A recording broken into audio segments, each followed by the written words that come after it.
Imagine that it's the 1860s in the northwestern United States. You're a 16-year-old kid living in Oregon or California, and you hear of a cattle drive heading to the gold fields of some place called British Columbia. And it seems like just the adventure you'd like to be part of. We're talking the unknown here. Indian wars are still being fought in the frontier, and who knows what lies beyond that.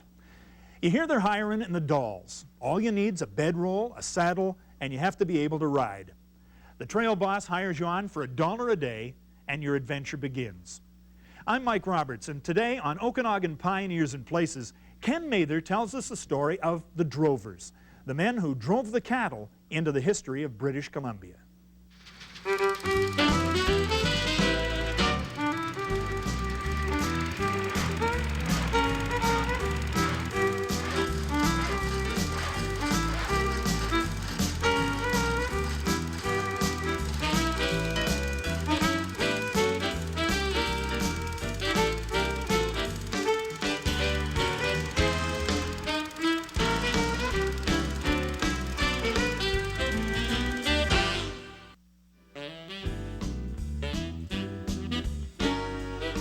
Welcome to Pioneers and Places. Mike Roberts with you, and our storyteller for today, a man with every reason to be able to tell stories about cattle drives, Ken Mather, the curator of the historic O'Keefe Ranch, which is, I guess, one of the legacies of the cattle drives of British Columbia. That's right.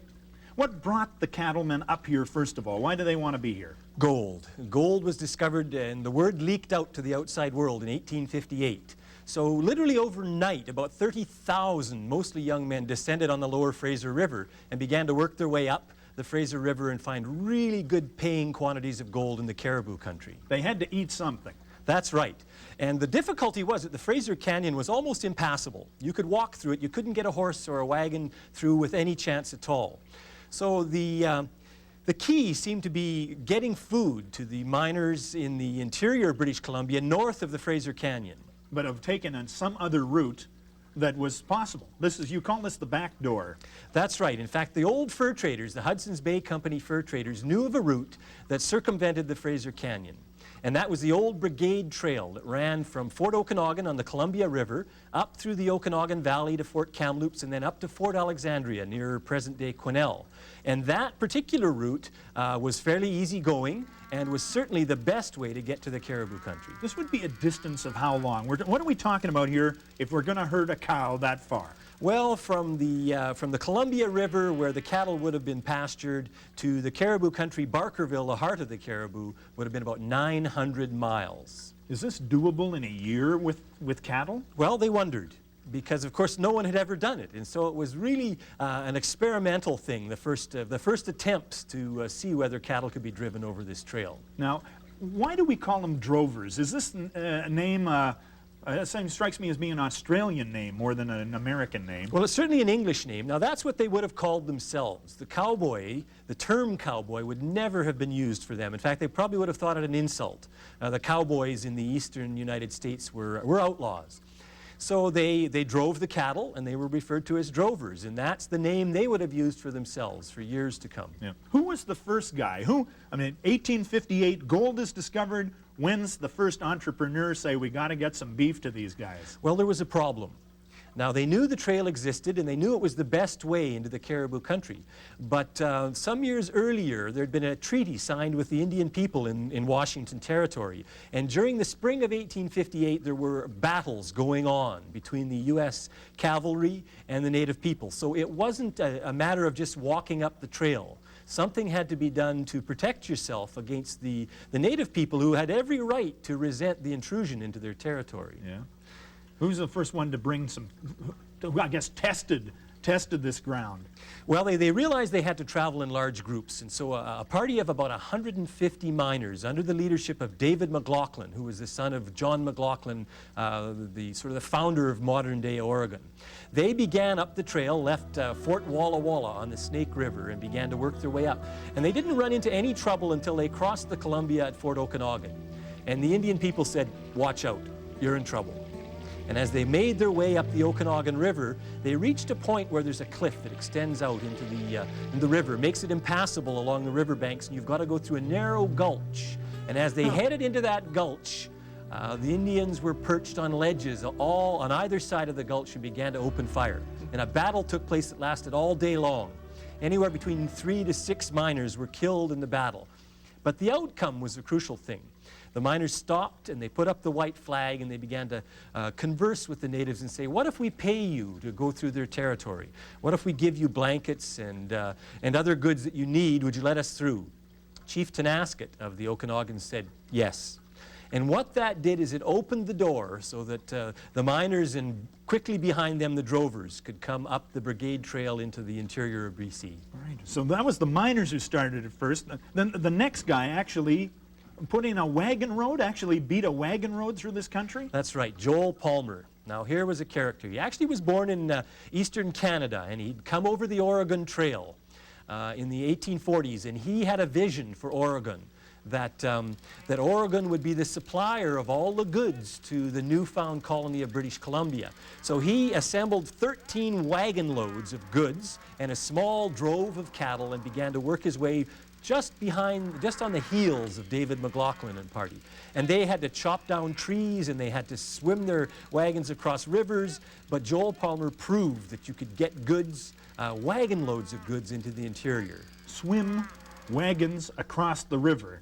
What does that really mean? I'm trying to picture this. Now that was tricky, and Palmer sat on the banks and began to converse with the Indian people, and they had canoes. So what he would do is he would strap 2 canoes together and roll the wagons on with wheels on either canoe and cross the Columbia that way. And they were men with imagination, and they weren't going to let small things like the Columbia River slow them down. And who were these drovers now, too? I mean, who were the people that picked up? Obviously, they could have chased gold, but they had a different idea.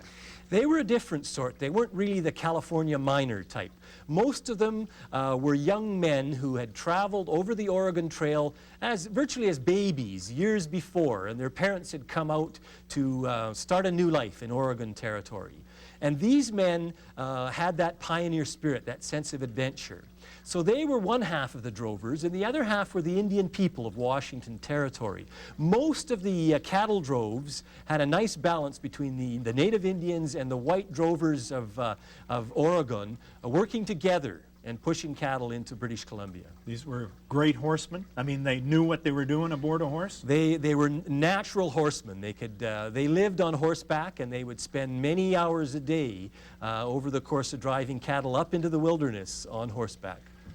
We're going to take a break here, but when we come back, man, you got to try and picture the way these people lived. We also got to find out that, I mean, there's only so often you can drive cattle this distance before you say there's got to be a shorter cut. We'll do that when we come back after this break. Don't go away.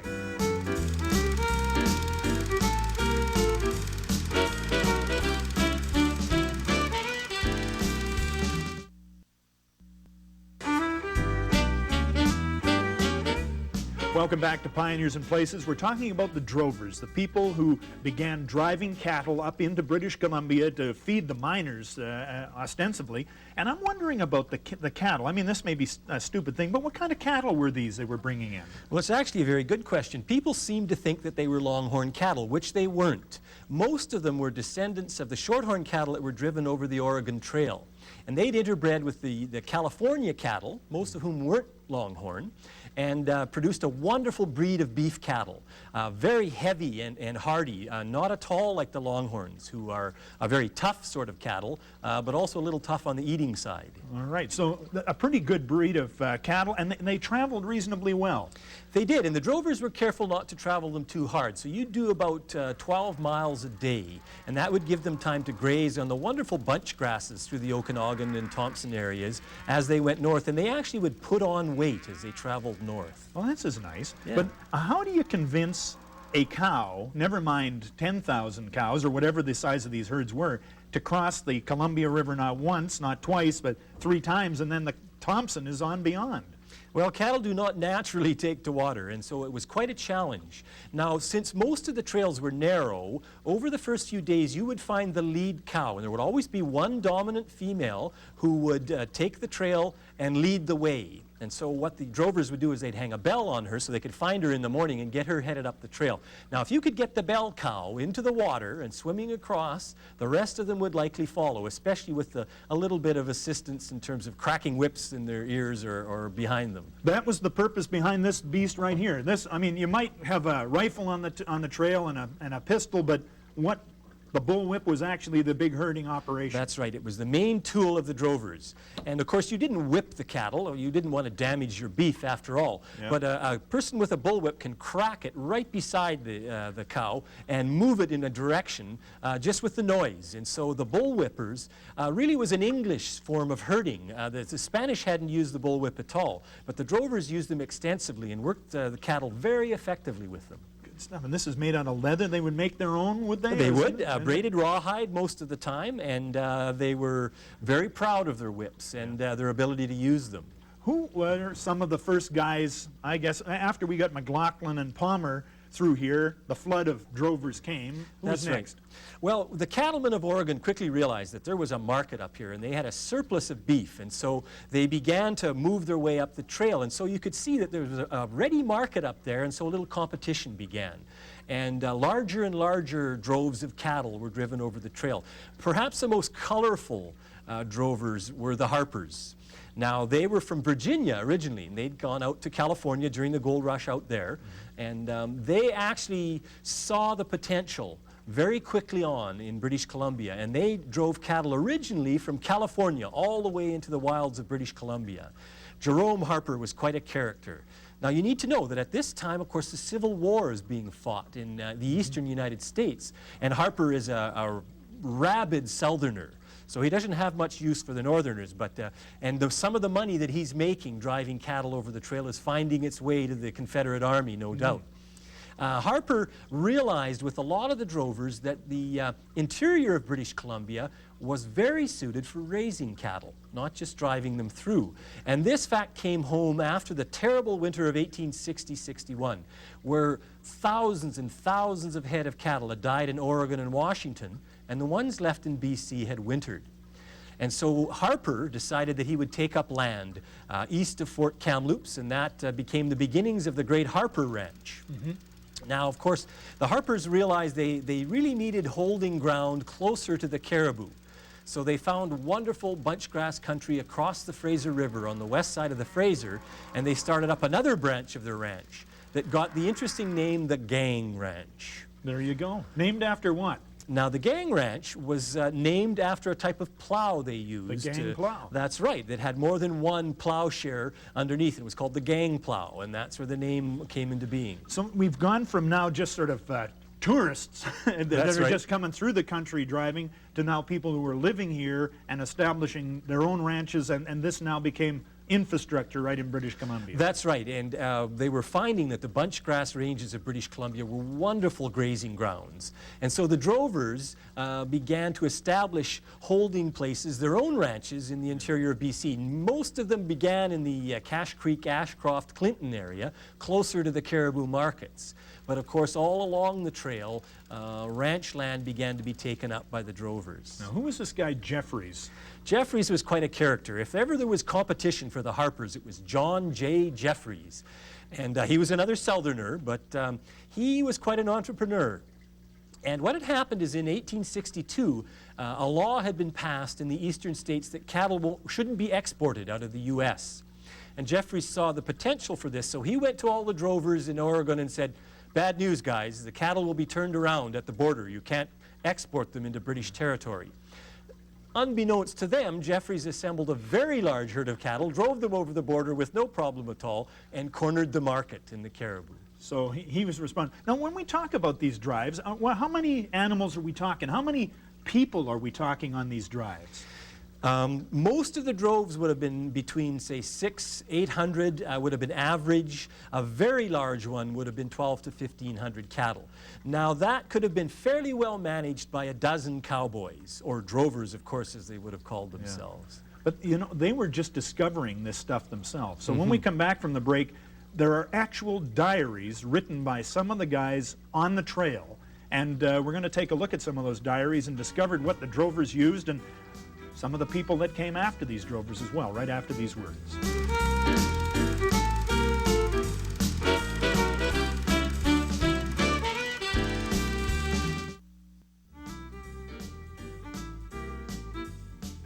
Welcome back to Pioneers and Places. Mike Roberts with Ken Mather, the curator of the O'Keefe Ranch.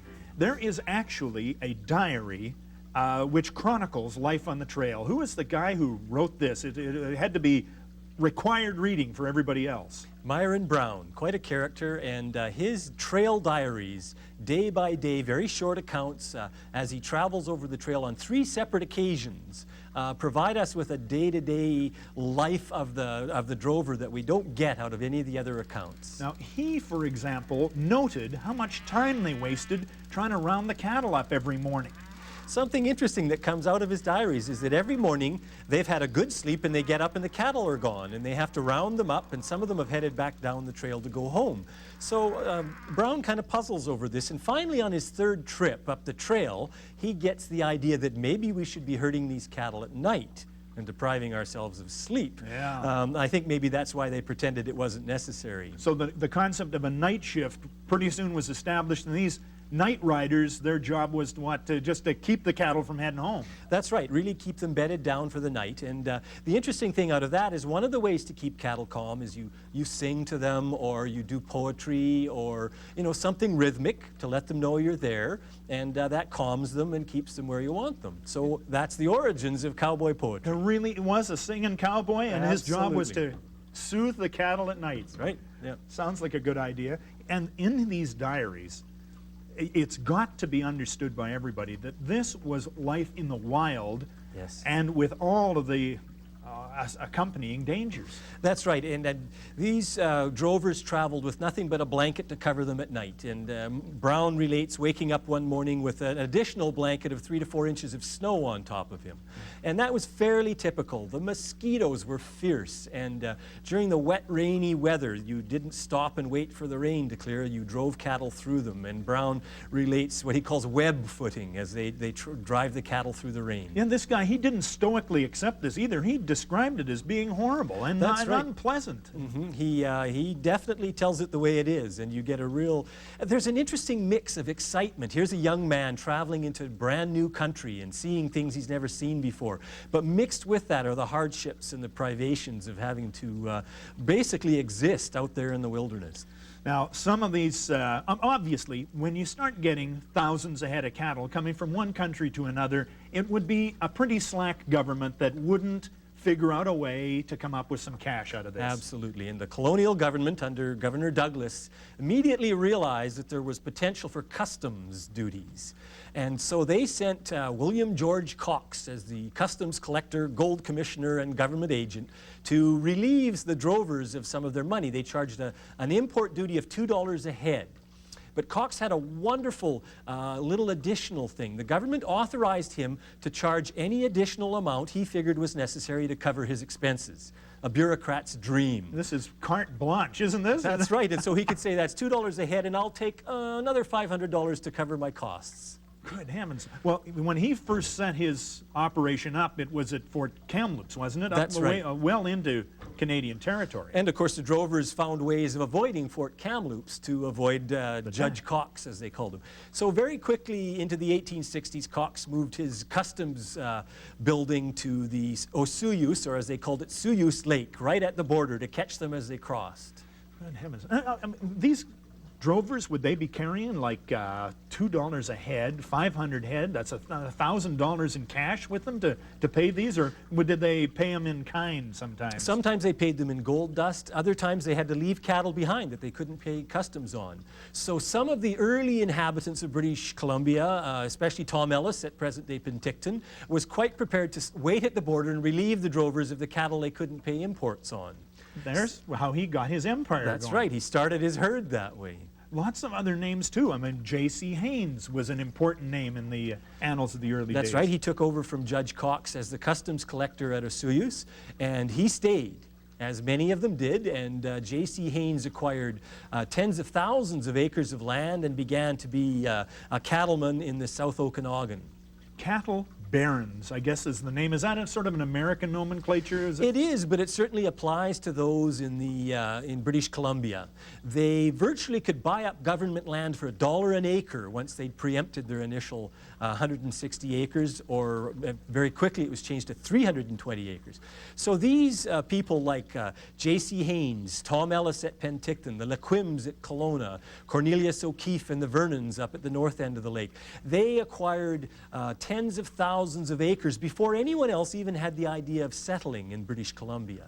There are some bigger-than-life characters that, I mean, all of these guys suddenly seem bigger than life. I mean, Palmer and his wagon road. Right. But young guys who get caught up in the whole thing and then turn out to be immensely wealthy. That's right, because they're the first on the scene, Johnny on the spot. And they see the bunch grasses, so they take up land, and they're able to buy additional lands, and pretty soon they're cattle barons. Who was this Ben Snipes, for example? Did he fit that bill perfectly? The Northwest Cattle King. Drove cattle up the trail for Colonel Thorpe as a 16-year-old, and pretty soon made enough money to drive his own cattle up the trail. And by the 1870s, Snipes had tens of thousands of head of cattle and ended up being called the Northwest Cattle King. So rich that he even started his own bank. I mean, is there any Snipes issue left around now? I mean, we're talking only 100 years or so. No, unfortunately, Snipes had some terrible, devastating winters and did not survive as a cattleman, and that happened to many of them. The winters, they didn't have the idea of putting up hay, so they ended up losing many of their cattle in the harsh winters that would come around from time to time. But they learned pretty quickly, because I guess infrastructure was established in the same way that Ellis bought cattle and they started his empire that way, all along the route. Mercantiles and places to buy supplies. Roadhouses were established to feed the miners and, of course, to look after the drovers, and they ended up having their own herds of cattle. And so places like 100 Mile House, 150 Mile House, Williams Lake, of course, Cornelius O'Keefe at the head of the lake, settled and set up the Okanagan Post Office. In 1871, he set up the post office. This is a wonderful artifact. CO stands for Cornelius O'Keefe. And this was something that he carried on the trail. It's a leather sleeve, and inside it, a fine, fine bottle. And it says right on it, actually, scorched in, I guess, from acid, it talks about this is Trail Doctor.